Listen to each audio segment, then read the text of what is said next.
students, welcome to our YouTube channel Education Point Coaching Classes. Students, today we are going to do worksheet number 10. It is of subject English, class 9, and it is dated 29th July 2021. And students, for the name of the student and name of the class teacher, the space is provided to you. You will fill these two columns yourself. Okay, so let's move further and see what's there in the worksheet today. Students, today you got the writing practice. You have given a descriptive paragraph. So let's read out. Dear students, we have learned about diary writing in the previous worksheets. Now let us learn about writing descriptive. कि हम किस तरह से writing लिख सकते हैं descriptive way में. Descriptive वे होता है जब आप किसी को डिस्क्राइब करते हुए उसके बारे में कुछ लिखते हैं, तो that is a descriptive way. Okay, तो आप देखते हैं पैराग्राफ गिवन है, उसमें कैसे डिस्क्राइब किया हुआ है. Read the paragraph given below. My aunt Seema runs a cloth shop. She is tall, fair and has very long wavy hair. She has round black eyes. She always wears bangles on her left wrist and watch on her right. तो देख रहे हैं आप किसके बारे में बात हो रही है? आंट सीमा के बारे में बात हो रही है.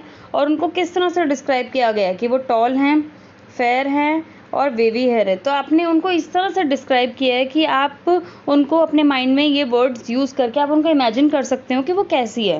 वो लंबी हैं, वो फेयर हैं या उनके वेवी हेयर है. तो 3 से आपने उनका फिजिकल डिस्क्रिप्शन देख लिया कि वो फिजिकली कैसी दिखती हैं. टॉल हैं, फेयर हैं और उनका जो हेयर है वो लॉन्ग है और वेवी हैं. ठीक है. अब उनके फेस के बारे में देखिए कि उनकी राउंड ब्लैक आइज़ हैं, वो हमेशा बैंगल्स पहनती हैं लेफ़्ट रिस्ट में और राइट में वो हमेशा वॉच पहनती हैं. She is sweet नेचर्ड. अब यहाँ पर आपने अपीयरेंस बता दी, अब आगे उनका नेचर के बारे में बता रहे हैं. She is sweet नेचर्ड and is kind to everyone. She is sensitive towards animals and feeds as many as stray dogs and cows she can. तो यहाँ पर उनका नेचर बता दिया कि स्वीट नेचर्ड है, काइंड है और सेंसिटिव हैं. तो उनके नेचर के बारे में भी आपको पता चल गया. तो पैराग्राफ जैसे जैसे हम आगे मूव करते जा रहे हैं तो हमें उनके बारे में जो इमेज है वो हमारे माइंड में क्रिएट होती जा रही है. She is always polite to the customers. सारे कस्टमर्स के साथ वो बहुत पोलाइट होती हैं, अपने स्टाफ के साथ भी बहुत पोलाइट है. However if need be she can easily be firm and strong with people who try to fool her. तो यहाँ तो देखिए एक क्वालिटी, यहाँ तो आपको उनकी पिक्चर समझ में आ गई वो क्या है. लेकिन आगे उनके बारे में एक और भी अच्छी बात बोली गई है कि यहाँ पर इतनी पोलाइटनेस दिखाई गई है अभी तक ऊपर 4 लाइन्स में, बट जब ज़रूरत पड़ती है तो वो फर्म और स्ट्रॉन्ग भी बन जाती हैं. ठीक है. जो भी लोग उनको बेवकूफ़ बनाने की कोशिश करते हैं तो वो फर्म और स्ट्रॉन्ग बन जाती हैं. तो ऑन द होल आपको उनके पूरे कैरेक्टर के बारे में समझ में आ गया, उनके फिजिकल अपीयरेंस समझ में आ गए, उनका नेचर समझ में आ गया और समटाइम्स वो बोल्ड भी बन सकती हैं जब रिक्वायरमेंट हो. She always encourages me to play sports and guides me in my online classes. और इतना ही नहीं, वो मुझे भी स्पोर्ट्स प्ले करने के लिए एनकरेज करती हैं, मेरी ऑनलाइन क्लासेस में हेल्प करती हैं. And she also brings a lot of toys. मेरे लिए बहुत सारे टॉयज़ लेकर आती हैं. I love my aunt a lot. और मैं अपनी आंट को बहुत ज़्यादा पसंद करता हूँ. तो यहाँ पर आई लव माई आंट, तो यहाँ पर जो माए है वो कौन है? माए. आप देख रहे हैं यहाँ पर माए, आए, माए. ठीक है. तो ये कौन है? ये आंट के बारे में बात कर रहा है. और ये कौन पर्सन कर रहा है? यहाँ पर ये जो भी राइट कर रहा है ये ऑथर बात कर रहा है. ठीक है. ऑथर वर्ड मैंने इसलिए यूज़ किया क्योंकि आगे सेंटेंसेस में आपको ऑथर वर्ड यूज़ किया हुआ है, तो आप ऑथर वर्ड यूज़ कर लेंगे तो इट वुड बी बेटर. ठीक है. तो जो स्टोरी लिख रहा है वो ऑथर है. Now fill in the blank with the words, descriptive words. Dash runs the cloth shop. तो कौन क्लॉथ शॉप्स को रन करता है? तो the author's aunt.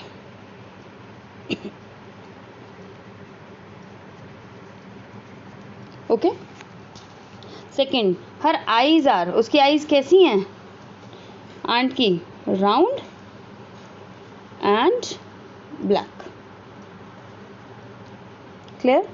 Her nature is. उनका नेचर कैसा है? Sweet and kind. Sweet and kind. ठीक है. शी हेल्प्स द ऑथर, यहाँ पर देखिए ऑथर लिखा हुआ है, इसीलिए मैंने यहाँ पर ऑथर वर्ड का यूज़ किया था, क्योंकि यहाँ पर सेंटेंसेस में आपको ऑथर वर्ड किया है। तो ऑथर को किस चीज़ में हेल्प करती है वो? Online classes. She helps the author in online classes. She encourages the author to, क्या एनकरेज करती है ऑथर को, क्या करने के लिए? ये लिखा ना, encourage me to play sports, तो क्या एनकरेज करती है उसको? To play sports. Okay. And last, her attitude towards animals, animals की तरफ उसका एटीट्यूड कैसे है?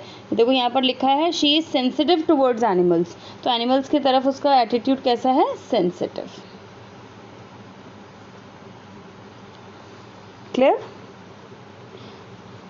आई होप आपको ये फिलअप समझ में आ गए होंगे कि आपको कैसे पैराग्राफ में से वर्ड्स फाइंड करके आपको आंसर्स फिल करने हैं। क्लियर?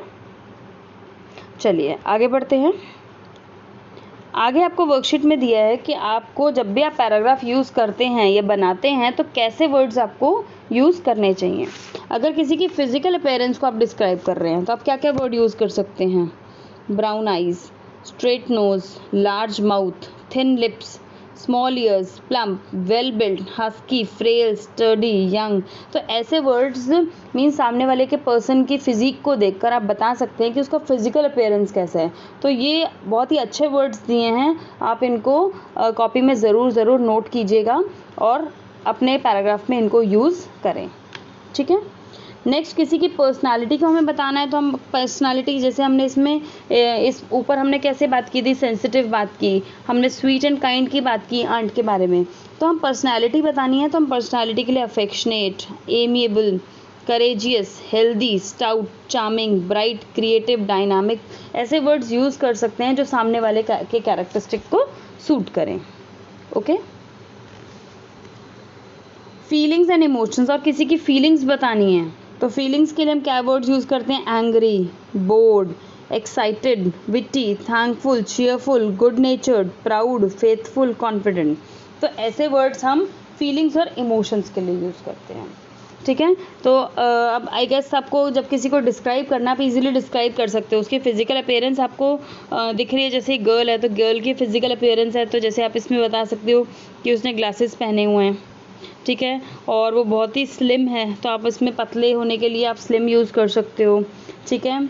या फिर आप इसको, इस वाली गर्ल को आप देख सकते हो कि इसकी स्ट्रेट नोज़ है या फिर आपके लार्ज माउथ है तो आप लार्ज माउथ यूज़ कर सकते हो। ठीक है। तो इस गर्ल को देखकर, फिजिकली आप जो देख रहे हैं, आप उस गर्ल को देखकर आप वो वर्ड्स यूज़ कर सकते हैं। उसकी पर्सनालिटी को भी देखकर वर्ड्स यूज़ कर सकते हैं और फीलिंग्स को भी देखकर वर्ड्स यूज़ कर सकते हैं। और ये सारे words, these words which we have use to describe are known as adjective. और ये सारे वर्ड, चाहे वो फिजिकल अपीयरेंस हो, चाहे वो पर्सनालिटी हो, चाहे वो फीलिंग्स एंड इमोशंस हो, जब आप किसी नाउन के बारे में या किसी पर्सन के बारे में डिस्क्राइब कर रहे हैं तो ये जो वर्ड्स आप यूज़ करते हैं उनको हम एडजेक्टिव्स बोलते हैं, क्योंकि ये किसी पर्सन की क्वालिटी बता रहे हैं। And adjectives, you know, it is the quality, आप किसी और की किसी पर्सन की क्वालिटी बता रहे हैं, तो that is why these are called adjectives. Clear? Can you think of few words which describe you? आप मैं देखिए किसी को देखा तो है नहीं मैंने, तो आप अपने आप को डिस्क्राइब कर सकते हैं कि अगर आपका फेस मोटा है या फिर पतला है या आपकी ब्राउन आइज़ है तो आप अपने लिए, जैसे अगर मैं अपने लिए यूज़ कर सकती हूँ तो मैं क्या यूज़ कर सकती हूँ? मैं अपने लिए यूज़ कर सकती हूँ जैसे young, fair complexion, well built, charming, sensitive, cheerful, confident. तो ऐसे वर्ड्स, जैसे यहाँ पर मैंने क्रिएटिव ले लिया, डायनामिक ले लिया, ठीक है, या चीयरफुल, गुड नेचर्ड। तो जो मुझे अपने लिए सूट करते हैं मैंने यहाँ पर वर्ड्स अपने लिए यूज़ कर लिए। बट आपको अपने बारे में डिस्क्राइब करना है, इसीलिए मैंने ये कॉलम खाली छोड़ा है, क्योंकि आपको अपने बारे में डिस्क्राइब करना है। तो अपने बारे में आपको डिस्क्राइब करना है तो आप इसमें से या फिर इसके अलावा और भी बहुत सारे एडजेक्टिव्स हैं, वो वर्ड्स आप अपने लिए यूज़ करके यहाँ पर ब्लैंक्स में फिल कर देंगे। ठीक है। तो एक लिख कर वर्ड, कॉमा सेकंड, ऐसे करके आप 5 या 6 या 7 जो भी आपको सूट करते हैं आप वो एडजेक्टिव्स फिल कर लेंगे। क्लियर? ओके, चलिए बढ़ते हैं आगे। The sentences you completed and the paragraph you read describes aunt's author's aunt. The words used to describe her physical appearance, her personality and her relationship with the author. And while describing her, the above 3 points, physical appearance, personality, feelings and emotions were put in use. तो आपने जो paragraph ऊपर aunt के बारे में बताया वो aunt को डिस्क्राइब किया, और आंट को डिस्क्राइब करते हुए उसके साथ ऑथर के साथ उनका क्या रिलेशनशिप है वो भी बताया आपको यहाँ पर। और जब आप उसको डिस्क्राइब कर रहे हैं तो आपने ये जो ऊपर के जो तीनों पॉइंट्स हैं, इन तीनों पॉइंट्स का ध्यान रखा, फिजिकल अपीयरेंस का भी, पर्सनालिटी का भी और फीलिंग्स एंड इमोशंस का भी। तो इसी तरह आपको एक प्रैक्टिस के लिए पैराग्राफ दिया हुआ है। Right a paragraph describing your mother. अपनी मदर को डिस्क्राइब करते हुए आपको एक पैराग्राफ लिखना है और उसमें सभी डिस्क्रिप्टिव थिंग्स आपको यूज़ करने हैं, डिस्क्रिप्टिव एडजेक्टिव्स। ओके, तो चलिए लिखते हैं, देखते हैं। माई मदर, एक छोटा सा ही लिखा है मैंने, बट आप इसमें और लाइन्स भी ऐड कर सकते हैं अपनी मदर के फेशियल एक्सप्रेशंस और पर्सनालिटी, फिजिकल अपीयरेंस और फीलिंग्स एंड इमोशंस को देखते हुए आप वो एडजेक्टिव्स यूज़ कर सकते हैं। My mother. My mother is the most important person in my life. She is very beautiful and has the kindest eyes. अब देखिए जैसे मैंने यहाँ पर very beautiful, kindest eyes, तो eyes को डिस्क्राइब कर दिया मैंने, ठीक है। नेचर के बारे में मैंने बता दिया, she is very kind hearted. She works very hard, तो very hard ये मैंने आपको उनकी क्वालिटी बता दी, ठीक है। तो आगे बढ़ते हैं। She often becomes strict and punishes me whenever I went wrong.